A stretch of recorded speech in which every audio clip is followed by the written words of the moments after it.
Magandang araw sa inyong lahat. Ako nga po pala si Jason R. Lovado, ang tagapag-ulat ngayong araw na to tungkol sa panulaan sa Malayang Republika. Ang panitikan ng Malayang Republika ay nag-uugat sa paghihimagsik ng kabataan, particular na mga estudyanteng mapusok sa panitik.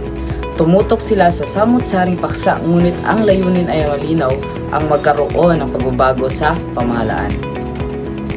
Ngayon ay dumako naman tayo sa Batas Militar. Noong September 21, 1972, idineklara ang Batas Militar na nagbibigay daan sa pagsibol ng panitikang revolusyonaryo ang mga kilalang manunulat tulad ni Adrian R. Abueg, Rogelio G. Mangahas, Virgilio Almario o Rio Alma at Rolando Tino ay nagpalaganap ng panitikang tumutuligsa sa pamahalaan. Pag-usapan naman natin ang tungkol sa Mendiola. Naging tagpuan ng mga rally ang Mendiola na simbolo ng pagtutol sa diktadura.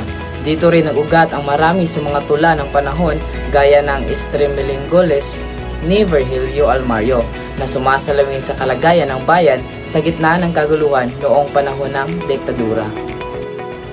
Pag-usapan naman natin ang tungkol sa people power. Ang tinatawag na people power ang naging tugon ng bayan sa mga sugat na dulot ng maling pamamalakad ng pamahalaan. Pinukaw nito ang pagkamatay ni Senador Benigno Aquino Jr. noong Agosto 21, 1983 na nagpasiklab ng galit ng mga Pilipino. Ang civil disobedience naman ay pinangunahan ni Ginang Corazon Aquino, ang civil disobedience na naglalayong paralisahin ang mga korporasyon ng kroni ng rehimeng Marcos.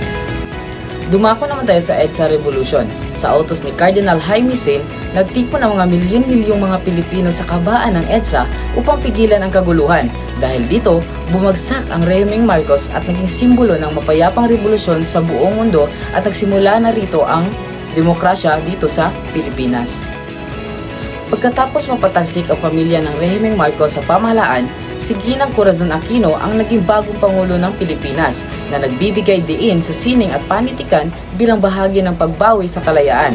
Kasabay nito ay naging tanyag ang kantang handog ng Pilipino sa mundo ng Apo Hiking Society na naging awitin ng mapayapang revolusyon. Ang mga panahon na ito ay binansagang bagong panimula. Ang panitikang Pilipino noong panahon nito ay sumasalamin sa tapang at pagkakaisa ng sambayanan sa paghahangad ng kalayaan at pagbabago sa Pilipinas.